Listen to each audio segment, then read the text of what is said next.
A todos, pela graça de Deus, vamos continuar com isto e vamos ler uma vez mais aqueles versículos que temos estado a ler. Primeiro, então, a primeira epístola de Paulo a Timóteo, capítulo 1, versículo 12 até o versículo 17. E diz assim a palavra de Deus: E dou graças ao que me tem confortado a Cristo Jesus, Senhor nosso, porque me teve por fiel, pondo-me no ministério. A mim que antes fui blasfemo, perseguidor e opressor, mas já alcancei misericórdia, porque o fiz ignorantemente na incredulidade. E a graça de nosso Senhor superabundou com a fé e amor que há em Jesus Cristo. Esta é uma palavra fiel e digna de toda a aceitação, que Cristo Jesus veio ao mundo para salvar os pecadores, dos quais eu sou o principal. Mas por isso alcancei misericórdia, para que a mim, que sou o principal, Jesus Cristo mostrasse toda a sua longanimidade, para exemplo dos que haviam de crer nele, para a vida eterna. Ora, ao Rei dos séculos, imortal, invisível, ao único Deus, seja honra e glória para todo sempre. Eu quero começar por ler uma outra passagem que está relacionada com este espírito de gratidão de Paulo perante tudo aquilo que Deus fez por ele.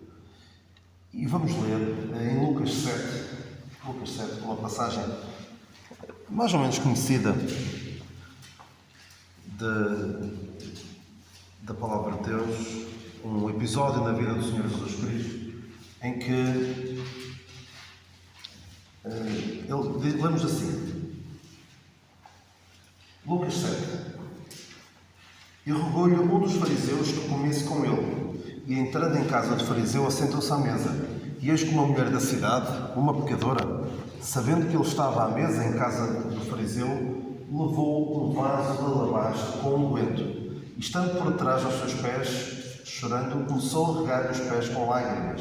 E enxugava-lhes com os cabelos da sua cabeça, e beijava-lhe os pés, e ungia-lhes com unguento. Quando isto viu o fariseu que tinha convidado, falava consigo, dizendo: se este fosse profeta, bem saberia quem e qual é a mulher que lhe tocou, pois é uma pecadora. E respondendo-lhe Jesus, disse-lhe: Simão, uma coisa tenho a dizer-te. E ele disse: dize-a, mestre. Um certo credor tinha 2 devedores. Um devia-lhe 500 dinheiros e o outro 50. E não tendo eles com que pagar, perdoou-os a ambos. Diz, pois, qual deles o amará mais? E Simão respondendo disse: tem para mim que é aquele a quem mais perdoou. E ele lhe disse: julgaste bem. E voltando-se para a mulher, disse a Simão: vês-tu esta mulher? Entrei em tua casa e não me deste água para os pés, mas esta regou-me os pés com lágrimas e me os enxugou com os seus cabelos. Não me deste ósculo, mas esta, desde que entrou, não tem cessado de me beijar os pés. Não me ungiste a cabeça com óleo, mas esta ungiu-me os pés com unguento. Por isso te digo que os seus muitos pecados lhe são perdoados, porque muito amou. Mas aquele a quem pouco é perdoado, pouco ama. E disse-lhe ela: os teus pecados te são perdoados. E os que estavam à mesa começaram a dizer entre si: quem é este que até perdoa pecados? E disse à mulher: a tua fé te salvou, vai-te em paz. O que é que isto tem a ver com o que temos estado a falar? Paulo era como esta mulher pecadora, porque ela tinha consciência do seu estado de pecador. O que fazia diferença entre Paulo e os outros não era ele ser mais pecador do que os outros, era a consciência que ele tinha de ser pecador. Quanto mais uma pessoa se aproxima de Deus, conhece Deus, mais consciência, mais ciente está do seu estado de pecador, do seu estado de indignidade. Eu dou-vos um exemplo. Quanto mais uma pessoa conhece sobre um determinado assunto, mais fica a pensar que percebe muito do assunto. O que é que acha? Quanto mais conhecemos do assunto, mais consciência temos de quê? Que sabemos? Sabemos o quê? Pouco. Eu estive a estudar outra vez há uns anos. Eu antes pensava que sabia muito de matemática e de estatística. Mas Agora percebo que não sei nada, não sei mesmo nada, não tenho. Cada vez percebo pouco. Quando mais nós conhecemos Deus e a palavra de Deus, mais consciência devemos ter do quão indignos nós somos. O que fazia a diferença entre Paulo e Saulo era a consciência que tinha do seu estado de pecador. O que fazia a diferença entre esta mulher e o fariseu era a consciência do seu estado de pecador. E Paulo é esta mulher, por assim dizer. Não vou dizer que é esta mulher, mas é esta mulher que, por isso, muito ama. Por isso, quando ele olha para trás e vê o que o Senhor fez por ele, quando lembra a graça, a longanimidade, a misericórdia, como ele fala aqui, não é? em 1 Timóteo, longanimidade, por exemplo, mas ele fala aqui outra palavra antes. Misericórdia. Sim, mas ele fala antes. E a graça de nosso Senhor Jesus Cristo que superabundou com a fé e amor que há em Jesus Cristo, exatamente. E depois diz, mas por isso alcancei a misericórdia, para que a mim mostrasse a longanimidade. Ou seja, foi a graça, deu-lhe o que ele não merecia, misericórdia, não lhe dando aquilo que ele merecia, o castigo, e a longanimidade. O Senhor aguentou muito, muito tempo. Qual foi o resultado de tudo isto? Ele está a escrever e é quase como se ele fizesse aqui uma pausa e começasse a cantar, um pouco como acontece nos musicais, nos filmes, e não só em filmes, mas musicais, em que uma determinada personagem está a conversar, está a falar, e de repente fica tão feliz que o que é que começa a fazer? Começa a cantar. Nos musicais, normalmente, as músicas, a maior parte delas são de cânticos, músicas, porque as pessoas estão felizes e por isso, estando felizes, começam a cantar. E Paulo é como se começasse daqui, fizesse uma pausa e começa a cantar. Ora, o Rei dos séculos, imortal, invisível, o único Deus, seja honra e glória para todos sempre. Amém. Esta atitude bíblica. A atitude bíblica é de agradecimento, de louvor, de reconhecimento da indignidade, de quão imerecido é este favor de Deus. Um pouco como Mefibosete. A atitude é ser de Mefibosete quando David chama e diz, olha, vou fazer isto por ti. Foi gracioso para com ele, mas também misericordioso. O natural era, David apanhou a descendência do Saul e trata de eliminar, não é? A concorrência, a eventual concorrência. Mas o que é que ele faz? Dá-lhe aquilo que ele não merecia. E aquilo que ele nem sequer esperava.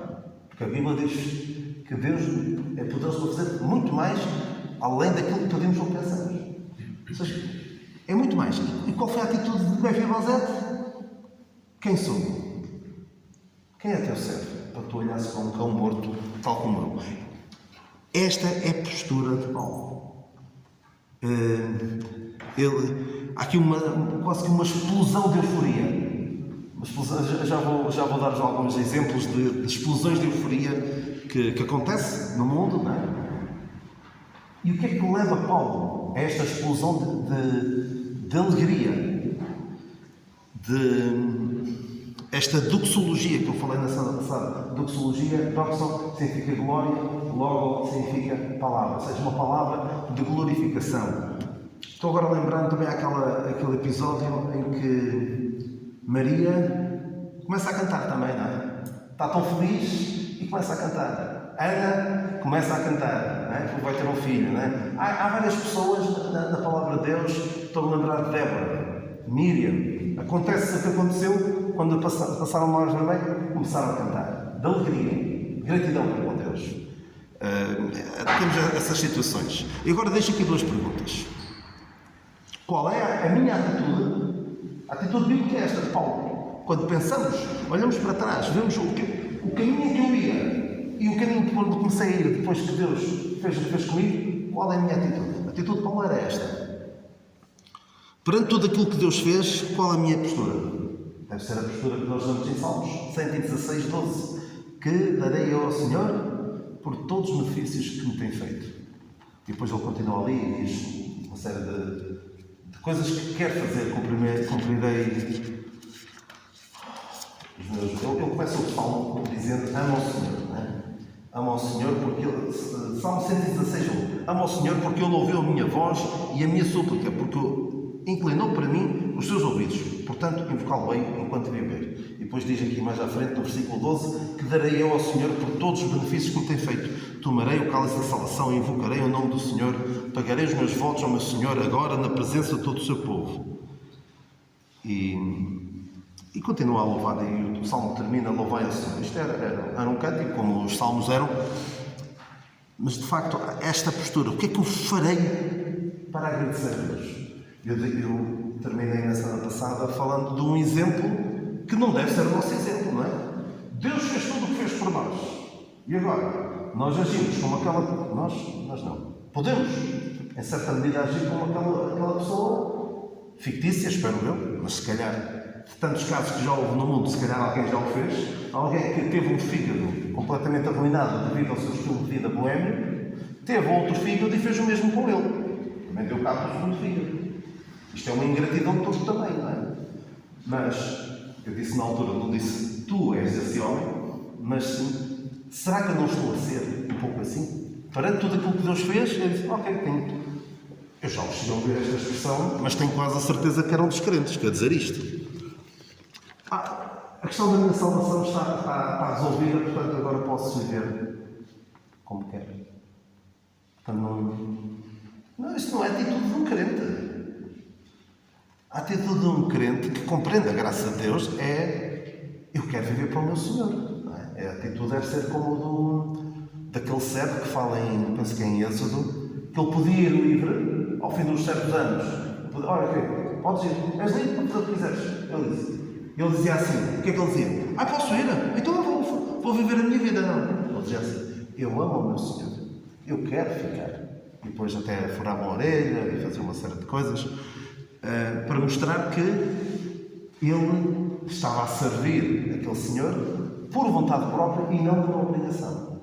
E a graça funciona assim. Nós vamos querer viver para o Senhor, não por obrigação, mas por gratidão para com Ele. Eu já tenho dito algumas vezes esta frase: quando alguém é salvo, passa da morte para a vida, ele pode fazer o que quiser. Pode fazer o que quiser. Pode viver da forma que quiser. Mas qual deve ser a atitude de um verdadeiro crente?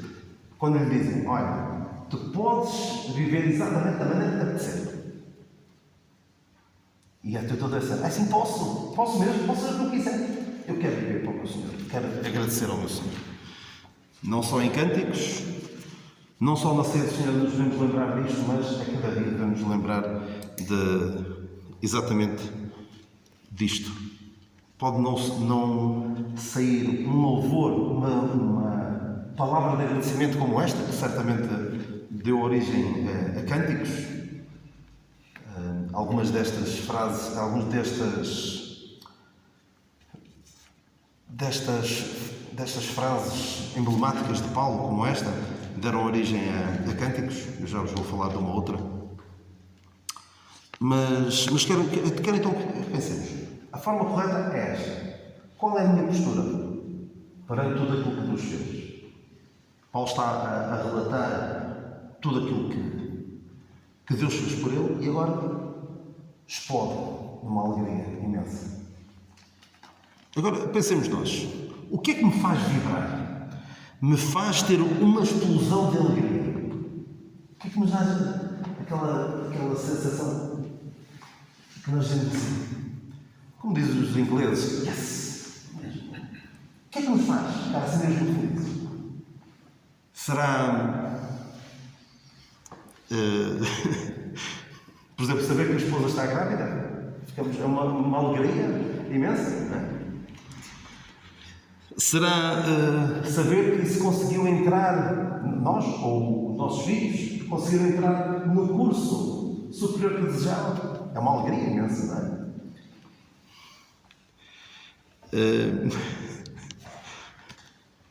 Será ver um herói improvável marcar um gol decisivo numa final que dá um campeonato da Europa ao nosso país?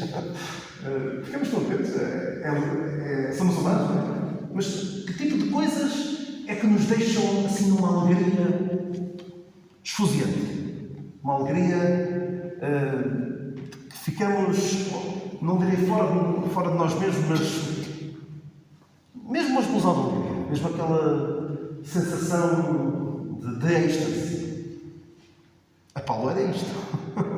A nós, se calhar, é quando o nosso clube marca um golo, quando acontecem coisas mundanas, que nós nos envolvemos e que gostamos. Mas o Paulo era um pouco estranho comparado com o ser humano comum, mesmo o crente comum, o crente que está agarrado às coisas deste mundo. Paulo não era assim. Paulo era com estas coisas, estava olhando para trás, para aquilo que Deus fez na sua vida. E ele, isto é espetacular, isto é extraordinário. Se não é isto que nos deixa alegres, que nos deixa em êxtase, então estamos a ver tudo ao contrário, não é?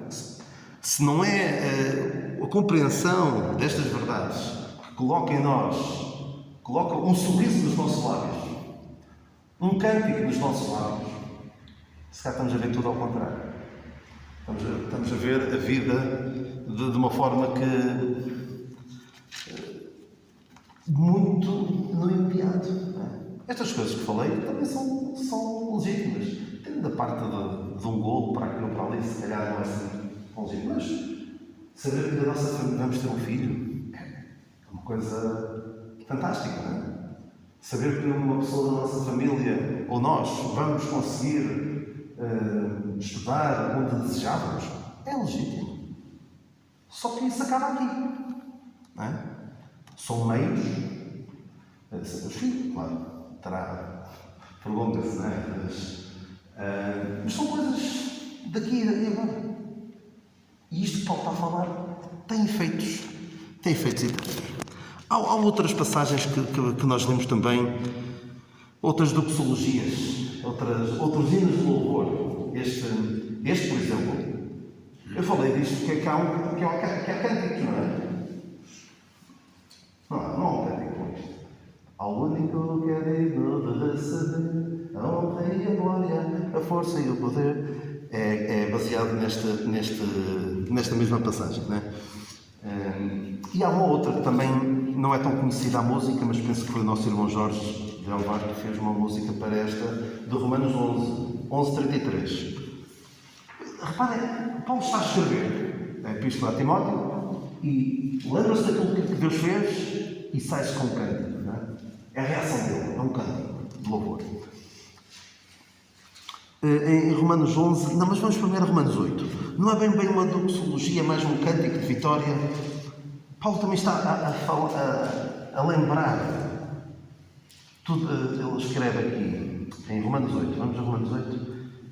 Sabemos todas as coisas que contribuem juntamente. Versículo 28. Para o bem daqueles que amam a Deus, daqueles que são chamados por seu decreto, também os que antes conheceu. Porque os que antes conheceu também os predestinou para serem conformes à imagem do seu Filho, a fim de que ele seja o primogênito de muitos irmãos.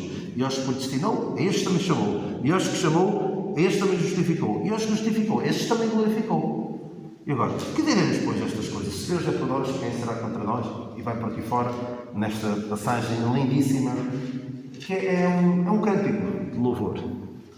Não sei se encaixa exatamente no conceito de doxologia, que eu também não sou muito entendido nessas lides. Se calhar se eu vos perguntasse antes o que é uma doxologia, ficavam também sem olhar, como eu fiquei. Mas há aí uma passagem qualquer, creio eu, onde aparece essa palavra, não no original, mas nestas notinhas em cima. Sei que já vi em alguma Bíblia isso. Há uma outra em Romanos 11, mas reparem que este cântico vem depois de ver o que Deus preparou para nós. Então, Romanos 11, ele, no versículo 32 diz: porque Deus encerrou a todos debaixo da desobediência, para com todos usar de misericórdia. E diz: ó profundidade das riquezas, tanto da sabedoria como da ciência de Deus, quão insondáveis são os seus juízos e quão inescrutáveis os seus caminhos. Por quem compreendeu o intento do Senhor? Ou quem foi o seu conselheiro? Ou quem lhe deu primeiro a ele para que lhe seja recompensado? Porque dele, e por ele, e para ele, são todas as coisas, glória pois a ele eternamente. Amém. Há um cântico que penso que foi o nosso irmão Jorge, que é: ó profundidade das riquezas, tanto da sabedoria como da ciência de Deus. Mas eu não sei o resto, sei que acaba com glória pois a ele eternamente. Amém. É um cântico, é esta atitude de quem não é percebe, consegue entender um pouco daquilo que Deus faz. E vamos voltar daqui a bocadinho a esta passagem, mas para já vamos ver um outro. Em 2 aos Coríntios, ele começa logo, aqui é logo a abrir. Ele começa logo com: bendito o Deus e Pai das misericórdias, não é? Bendito o Deus e Pai de nosso Senhor Jesus Cristo, o Pai das misericórdias e o Deus de toda a consolação, que nos consola em toda a tribulação, para que também possamos consolar os que estiverem em alguma tribulação, com a consolação com que nós mesmos somos consolados de Deus. Porque como as aflições de Cristo abundam em nós, assim também a nossa consolação abunda por meio de Cristo. Começa logo com o bendito Deus e Pai. Também não vamos ler a passagem toda, mas logo a abrir a epístola aos Efésios, também começa logo com uma palavra de louvor. Bendito o Deus e Pai de nosso Senhor Jesus Cristo, o qual nos abençoou com todas as bênçãos espirituais nos lugares celestiais em Cristo. E conhecem a passagem, como também nos elogiou nele, para que fôssemos santos e irrepreensíveis diante dele em amor. Mas uma outra, ainda aqui nesta epístola aos Efésios, é em Efésios 3, em que ele fala do mistério que desde os séculos esteve oculto, segundo o eterno propósito que fez em Cristo Jesus nosso Senhor. E ele a seguir diz o quê? No versículo 14: por causa disto me ponho de joelhos perante o Pai de nosso Senhor Jesus Cristo, o qual toda a família nos céus e na terra toma o nome. E continua por aqui fora até o versículo 21, onde termina e diz: é esse glória na Igreja por Jesus Cristo, em todas as gerações, para todo o sempre. Amém. Realmente, quando meditamos nestas verdades, naquilo que éramos, naquilo que Deus fez em nós, e quando tocamos a orla dos vestidos dos planos de Deus, quando entramos só um bocadinho, como dizia, eu não me lembro disso, mas dizia o irmão Borges, ainda estamos à entrada da mina, não era? Não era que ele dizia, ainda estamos à entrada da mina. Quando compreendemos só um bocadinho, isto tudo, mas como é que é possível? Como é que o Senhor conseguiu fazer isto? O que é que eu fiz para merecer isto? Não é? Muita gente pergunta, mas o que é que eu fiz para merecer isto? Não é? E poucas vezes é no verdadeiro sentido da frase. Mas o que é que eu fiz para merecer isto? Tudo o que está aqui. Deve ser essa a nossa postura. Um hino de louvor por tudo quanto ele fez. Então, vamos voltar aqui um bocadinho ao versículo 17. Ora, o Rei dos séculos, imortal, invisível, ao único Deus. Noutras versões, eu não sei se alguém tem uma versão diferente onde diz ao único Deus sábio. Não sei se alguém tem. 17. Timóteo 1,17. Ao Rei dos séculos também. Ao Rei dos séculos, imortal, invisível, ao único Deus, seja honra e glória para todo sempre. Amém. Noutras versões, pelo menos na inglesa, tem Deus sábio. E penso que vão buscar Pois eu li. Exatamente, pois eu esqueci de ler essa passagem de Romanos 16. Aquilo que é poderoso, Romanos 16, 25. Esta passagem até está na Igrejinha Quinta de Conde, não é? Lá não está fixada. Acho que é. Ora, aquele que é poderoso para vos confirmar, segundo o meu Evangelho, a pregação de Jesus Cristo, conforme a revelação do mistério que desde os tempos eternos esteve oculto, mas se manifestou agora e se notificou pelas Escrituras dos profetas, segundo o mandamento do Deus eterno, a todas as nações por obediência da fé. Ao único Deus, sábio, seja dada a glória por Jesus Cristo para todo sempre. Amém. Há quem diga que no original de 1 Timóteo 17 não estava o sábio e que terá sido acrescentado, não sei, este sábio. Okay? Mas eu também queria ficar bastante nesse aspecto do sábio. É também um cântico de Paulo, uma doxologia, uma nova doxologia de Paulo no final da Epístola aos Romanos. E nunca vai ser demais nós darmos graças a Deus por aquilo que Ele fez por nós. Eu lembro-me, só aqui a título de curiosidade, lembro-me já há muitos anos, numa série humorística, alguém, aquilo era mesmo, era sátira, mas supostamente alguém foi evangelizar uma tribo perdida e construir uma igreja. E construiu uma igreja e depois lá um dos nativos, do lado da tribo, perguntou: e agora, mas para que é isto? É para vir adorar a Deus. E disse: mas quantas vezes? Perguntava o nativo. É para vir todos os domingos. Todos os domingos. Para sempre. Assim, como quem diz. É mesmo para vir sempre, isso não é só vir umas poucas vezes e já chega. Ou seja, pensava que ele estava a brincar, mas para sempre, tenho de vir. E nós não devíamos ter essa atitude de o que eu tenho de fazer isto, para sempre. Por exemplo, estou-me a lembrar também de Malaquias repreende o povo e os sacerdotes por causa de oferecerem animais coxos, animais cegos, ofereciam qualquer coisa. E a dada altura ele diz: e vocês me dizem, ei, que canseira, que enfado. Ou seja, já estavam fartos daquilo. Ele já não lhes dizia nada. Era repetitivo, era mata, queima. Aquilo se calhar já se tornava um pouco repetitivo e sem grande consciência do que estavam a fazer. E Deus nos livre disso. Deus nos livre ao domingo de manhã, quando celebramos a ceia do Senhor, que não deve ser só na ceia do Senhor, que nós somos gratos a Deus e que louvamos a Deus. Ai de nós. Mas se torna repetitivo, se torna. Tem de ser, vou ter de ir meia hora mais cedo, vai ser chato, podia dormir mais meia hora, podia demorar mais um bocado. Mas mesmo vindo, não devia ser algo repetitivo, algo. Não estou a dizer que não possamos cantar os mesmos cânticos e até dizer as mesmas palavras. Não está ou próximo das mesmas palavras, mas tem de ser do coração e de facto gratidão para com Deus para todo sempre, porque vamos fazê-lo para todo sempre. Então ele diz ao Rei dos séculos, imortal, invisível, ao único Deus seja honra e glória para todo sempre. Amém.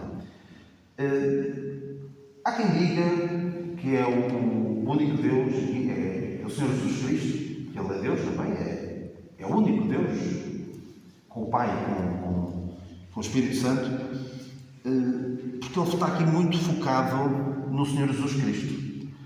Dou graças ao que me tem confortado, a Cristo Jesus, dou a graça de Nosso Senhor soberano, dou com a fé e o amor que há em Jesus Cristo. Está aqui a falar de Deus Filho.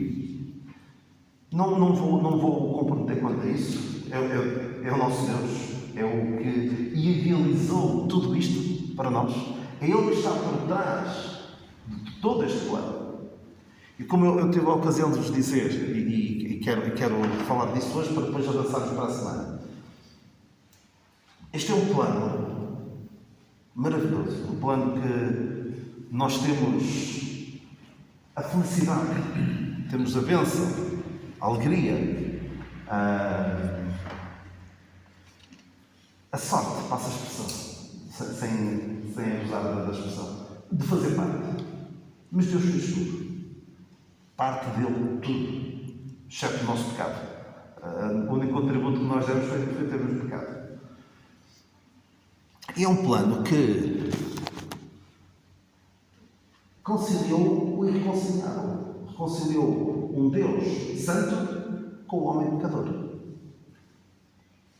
Um Deus eterno com um homem mortal. Um Deus imortal, como diz ali, com o homem mortal.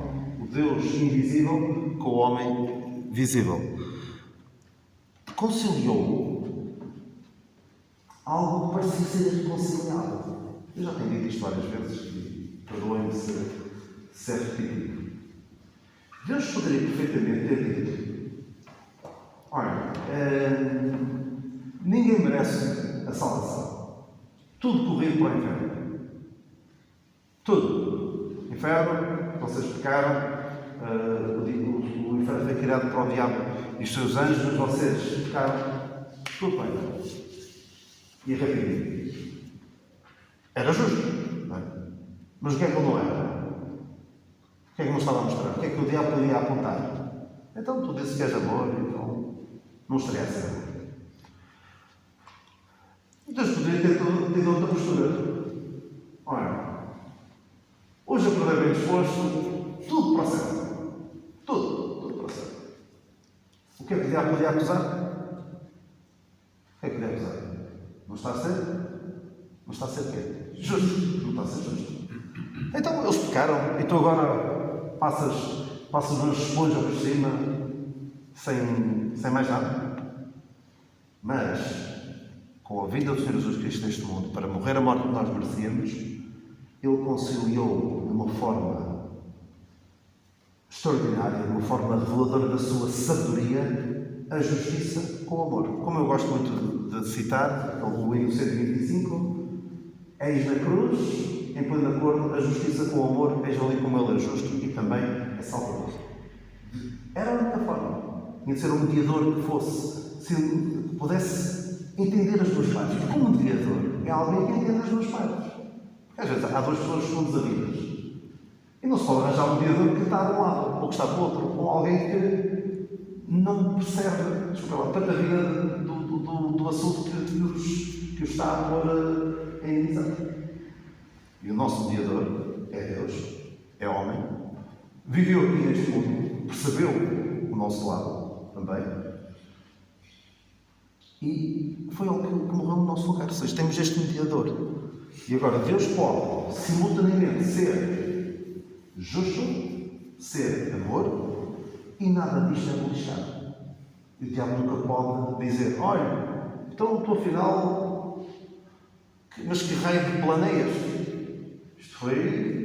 Isto foi como aconteceu em tempos, eu não me lembro disso, mas as passagens administrativas, não é? Está tudo passado, está tudo, vai. Umas abébias aqui para o pessoal que não sabia nada, vai. Isto não é justo, não é? Quem olha agora, e mesmo aconteceu, por exemplo, quando houve aqui a pandemia, com os exames nacionais, alguns não tiveram exames nacionais, e depois outros sentiram-se prejudicados. Então este aqui tem assim, nós não temos.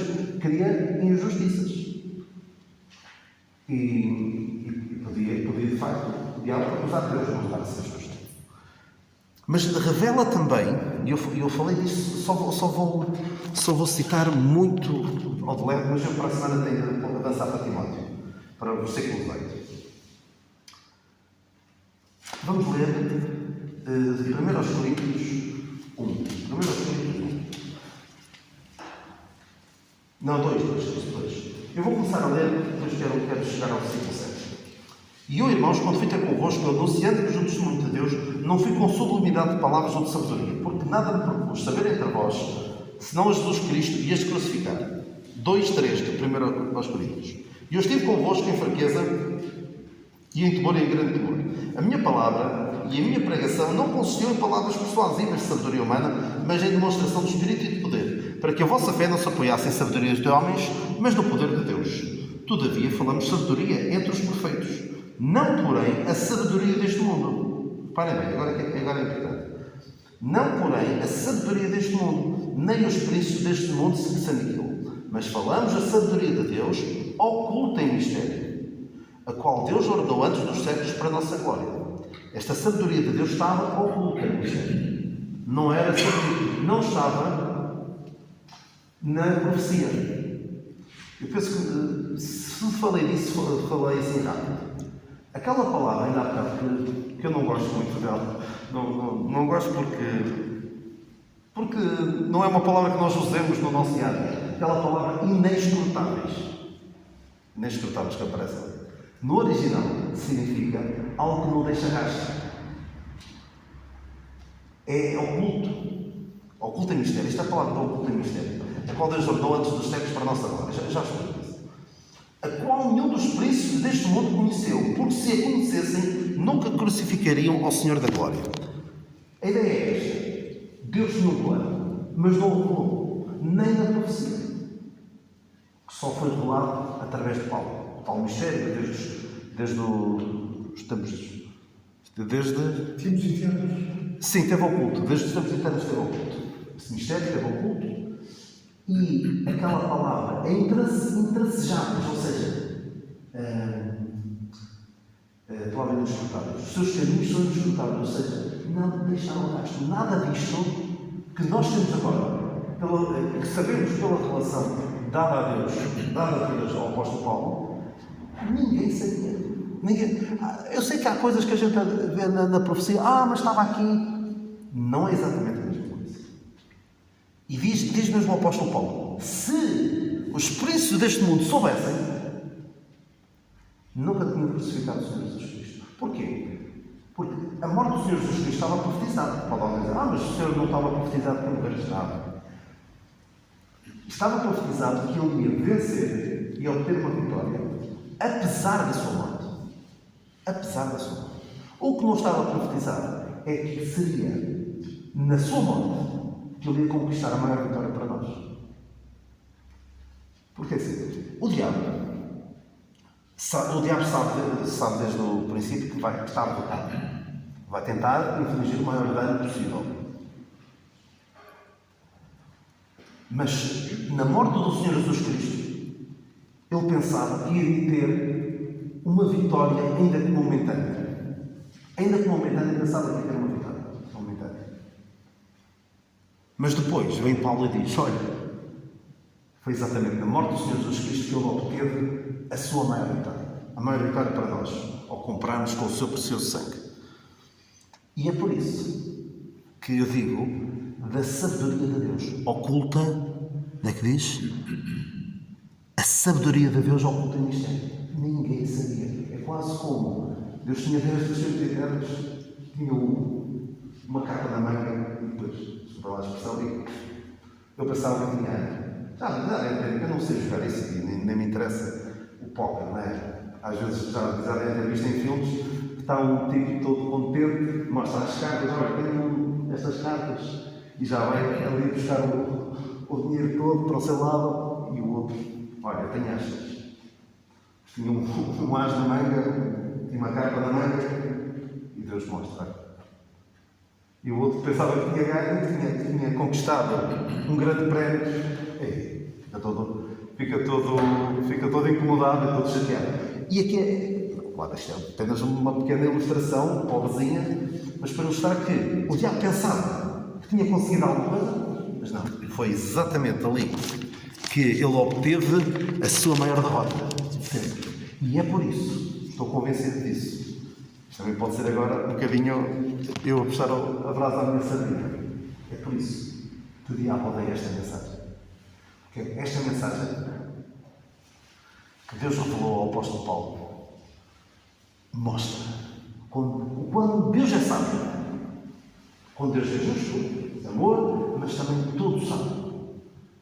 E desculpa, eu entusiasmo, claro que isto é possível.